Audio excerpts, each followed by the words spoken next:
Welcome back, everyone, to the Voice of Hope. I'm Andrea Kaczynski. I'm the creator of the Voice of Hope, and all week long we have had authors on the Voice of Hope. And tonight our author is going to be Kimberla Lawson Roby, and she wrote a book called "The Woman God Created You to Be." And so we're going to talk about that tonight. And she's going to tell us a little bit about the book and how she started to become an author. So, Kimberla, how are you doing tonight? I am fine, Andrea. How are you? I am doing good. Thank you for agreeing to be on The Voice of Hope tonight. So honored to have you here. Well, thank you for having me. I appreciate the opportunity. You're welcome. And first of all, I was wanting to start out with, I want to welcome some of our guests. Hi, Michelle Penniger. Thank you for joining. Um, I wanted to say happy birthday to Kimberla. She's having a birthday coming up. So let's show her some love and wish her a happy birthday.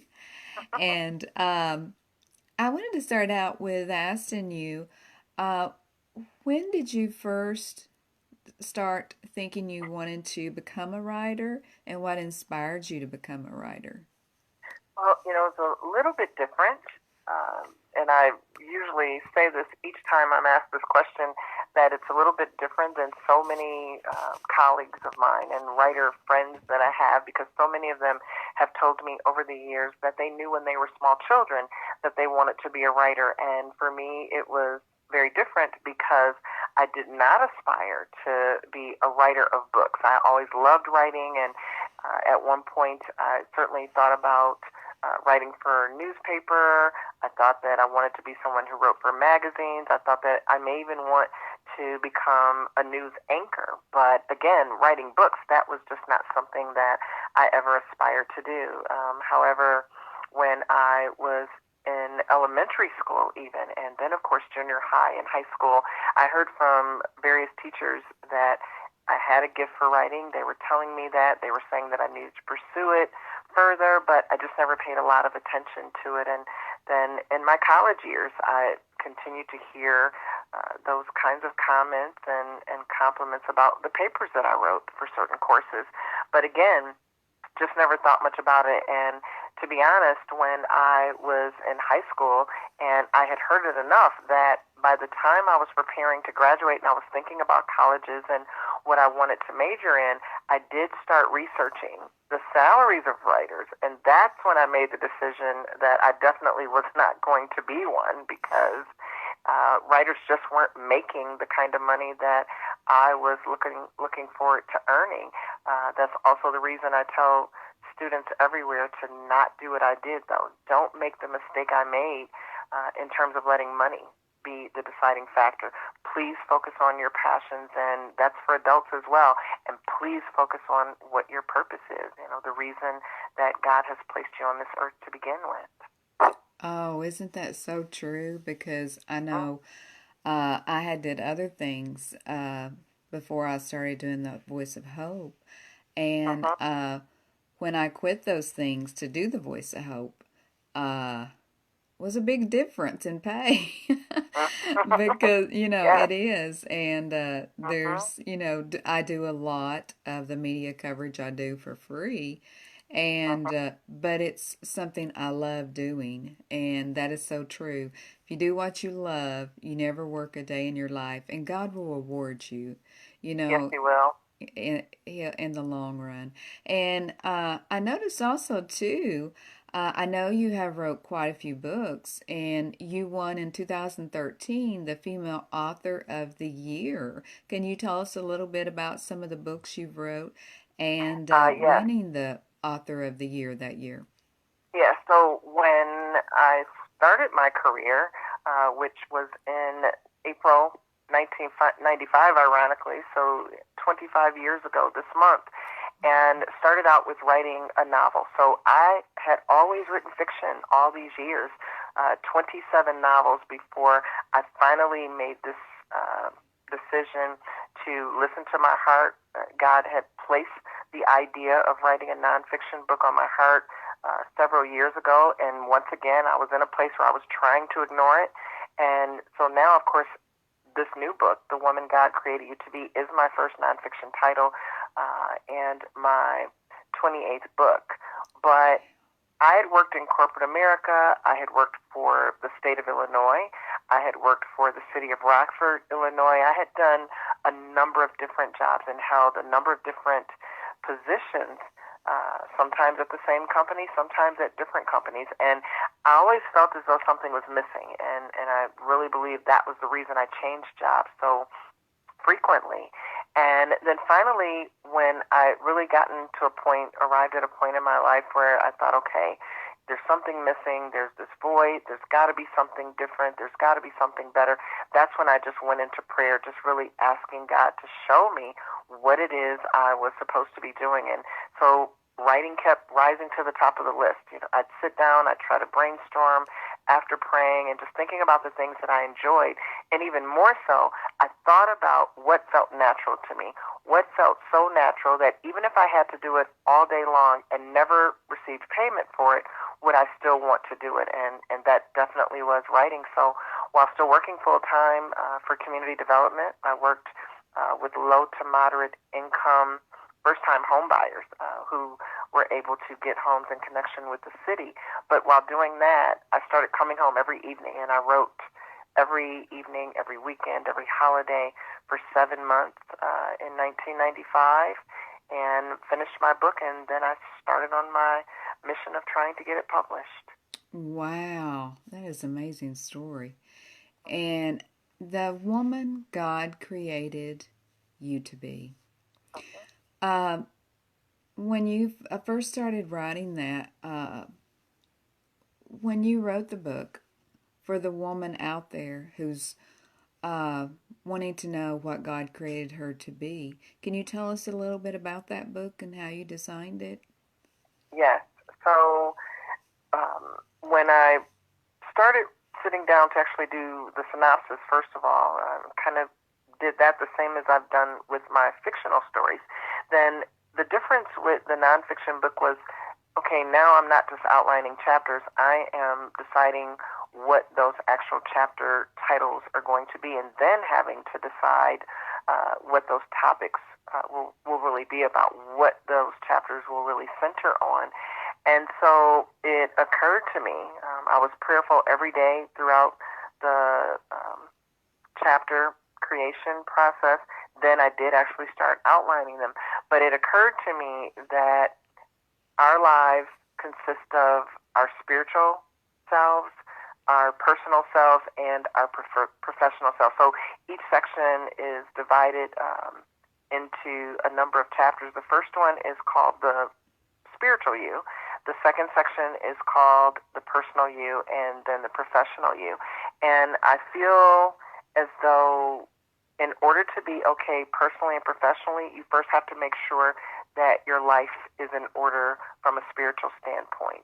We need to make sure that our personal relationships with God are very much intact, and we need to focus on that more than anything else. And then once we have our spiritual lives in order, I believe that now you have to work on yourself from a personal perspective. And so you want to make sure that you're doing what you need to do in terms of self-care. You want to take care of yourself from a physical standpoint. You want to make sure that you're not suffering in silence. You want to make sure that you're treating people the way you want to be treated. If you have childhood hurt and pain, you want to make sure you're dealing with that, and you want to make sure that if you need professional counseling, if you need to speak to a psychologist or sit with a psychiatrist, that you shouldn't be ashamed of that. You should know that there's no reason to be ashamed of that. And then once things are okay spiritually and personally, then you can move on to becoming the best professional person that you can be, which of course always, in my opinion, should always relate to your purpose, because once you are walking in your purpose, that's when you know that you are finally in a place to serve others. That is so true because when I started the Voice of Hope, I have worked with so many different women, who sometimes they felt like they couldn't ask for professional help. Like you said, don't be embarrassed to ask for it, uh, Mm-hmm. because that's very important to heal, from those traumas we had in the past, and Yes. to become the person, like you said, that God is meant for us to be. Mm-hmm. And it's just like any, other professional doctor. Sometimes you need that, just that extra added touch for someone, to give you some tools that maybe you never thought about to help you get Mm-hmm. past those points. So that's Yes. that is so true. I'm glad you mentioned that, uh, because I've had so many times people say, I don't know about that, I don't know. And I said, well, it never could hurt. You could always just go and, you know, see, if it's Mm-hmm. benefits. And Yes. so writing a book like this, I think will help so many women out there who struggled with, different things in their past. And Mm-hmm. did anything, like happen in your past inspire you to write this? Things that maybe you needed to heal from that you would like to share? And you don't have to answer that question if you don't want to. And well, there were a number of different things, both from a spiritual perspective in my personal life and even in my professional career and what I've done professionally throughout the years. From a spiritual standpoint, one of the things I start out in the book and is very, very much important to me, and that is as much as I was born into the church, I have been in church my entire life. I was raised to love and honor and respect God. I was raised to go to church on Sunday mornings, but it wasn't until I was much older that I realized that our relationship with God literally has to supersede everything else. Being in church on Sunday and worshiping and hearing a great Mm-hmm. message and a sermon, that's really important as well. And I certainly love doing that and I want to do that. But I had to realize that being a Christian wasn't just about Sunday morning and that we have to do the right thing and we have to serve and honor God 7 days a week. So that was something that I really wanted to incorporate in the book because there were a number of years where that wasn't who I was, and there were times where it's like, oh, I'm really tired or exhausted, and so I'll just say my prayers tomorrow, and you just sort of move on, Mm-hmm. and you don't realize that God has to come first in every single thing that you do. And then from a personal standpoint, childhood pain. I experienced divorce in my 20s. And so the list of things just have gone on and on. I've been very, very transparent about so much of that in the book. I've shared so much of what I went through and also shared how I was able to overcome it and get to the other side, hoping that that will be helpful or inspiring to other women. And then from a professional standpoint, I've shared so much of what I maybe could have done differently, but in many cases, what I did that I believe made the difference. And probably one of my favorite chapters in the professional section is the one that's entitled "Finding or Being Successful Without Jeopardizing Your Faith." Sharing this whole idea that it's so important to know that you don't have to lie, you don't have to cheat, you don't have to steal, you don't have to betray or deceive Mm-hmm. someone else just to get ahead. You can be successful without doing any of that. That's so true. That's so true. Thank you for sharing that. And also, before we start to come to the close of our interview here, I want to let everyone know we're going to give, Kimberla's going to give a copy of her book away tonight. And so, those of you who are watching, if you want to pick a number between, say, 1 and 20, and put your number in the comments here in just a few minutes, we're going to pick a winner for the book. And Kimberla, if someone out there who is looking for your book or looking for you to come and speak to any speaking engagements, any uh, book fairs, where can they reach you at, and where can they buy your book? So they can visit my website at kimroby.com, Kimroby. If they go to the speaking page, that part of the menu, then they can either contact me by email or they can actually call me if need be. And I am also on social media via Facebook, Instagram, Twitter, and LinkedIn. Okay. And I did notice on your page you have a few virtual things coming up pretty soon, like a radio.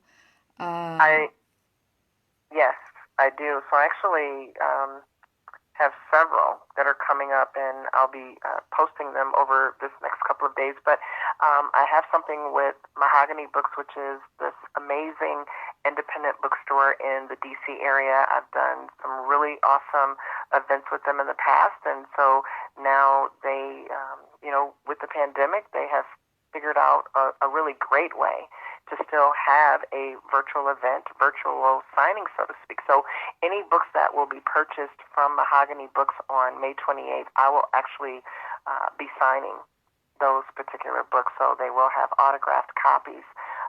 But yeah, I want to say now we'll be posting about probably, I think I have 5 virtual events. Another really, really great one will be with BCALA, which stands for, I should say, the Black Caucus of the American Library Association. They have a conference annually, and so they will be holding a virtual summit on Friday and Saturday, May 15th and 16th, and I will be doing a featured interview with one of the librarians who is a member of the association. So everyone will be invited to join in on that as well. It won't just be for members of the Library Association, but it will be open to readers as well.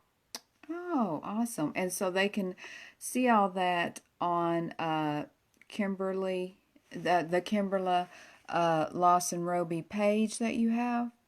Yes, yes. So we will start sharing that probably between tomorrow and Saturday. That information will be out there. And there's no charge to attend the conference online, but you will have to register. So I'll be posting that information. Okay. And those of you, who would like to see these upcoming events, she has a page, and you just go and like that page, Kimberla Lawson Roby, and you'll Uh-huh. see all these events that she's talking about. They'll be coming up, and you'll be able to view them in your home, which is the most awesome thing right now. So I'm sure a lot of times you don't get to do that, but right now we get the pleasure, of being able to see authors like her in the comfort of our own home. So thank you for that. Yeah. So what we're going to do right now is the winning number was 13. Uh-huh. And let me see here who. Okay, so we got 11 and we got a 15. So I guess Michelle Pinniger, you're the winner. You're closer to the 13. So, congratulations, Michelle. Wonderful. Congratulations. Congratulations, Michelle Pinniger. You're the winner. And so, Kimberla will be sending you the book. I'll get your address. And, Michelle, I think I have your address. So, will this be a signed copy, Kimberla?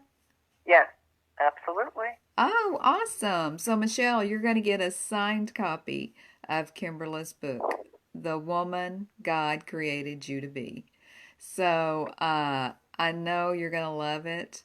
Um, I just know you will. I have read some about it. I haven't got the book yet. We had just connected last week, and I wasn't able to get it in time, but I know you're going to love it. So, congratulations, Michelle. I don't know if you heard, I seen you pop back on there. You won the book, Michelle Pinniger. So, congratulations. And Kimberla's going to be mailing you the book. It's an autographed copy. So, yay. So, I know you said your Wi Fi was going in and out. So, I will be in touch with you. So, Kimberla, before we end the interview tonight, is there anything else that you would like to leave with the audience tonight? No, actually, I just want to say thank you again for being kind enough to have me on with you this evening. I'm truly grateful for that, and to all of your listeners. And should they pick up a copy of The Woman God Created You to Be, I hope and pray that it is a blessing to them in at least some way. Okay, thank you so much. Thank you. And I really appreciate you taking the time out of your day to come on to the Voice of Hope. It was such an honor to have you on the show. And so I will get with you, Michelle. And oh, hi, Lorios. We have an author on tonight, Kimberla Lawson Roby. She wrote a book called The Woman God Created You to Be. I know you would have interest in this book, so if you go back to the beginning, you can hear all about it. And I'll put the details and side the comments also of where you can purchase her book too. So, thank you everyone for joining. And as I always end all my shows, just remember, if no one has told you today, you are so loved. So, wherever you're at and whoever you're around, get out there today and spread some hope, because the world that we're in today, they need it now more than ever. Someone out there is looking at your bravery, your courage, just getting through the day, these tough times we're in. So spread that hope. So join me back here tomorrow night at 6:30 p.m. We'll have another guest. Her name is Anna Maria Decree, and she's going to tell us about her show she created called The Inspirators. That's at 6:30 p.m. Eastern Standard Time tomorrow night. Oh, thank you, Michelle. You are so loved too. So, join us back here tomorrow night, and we'll see you then. So, God bless. Much love to you all, and I'll see you real soon. Bye bye.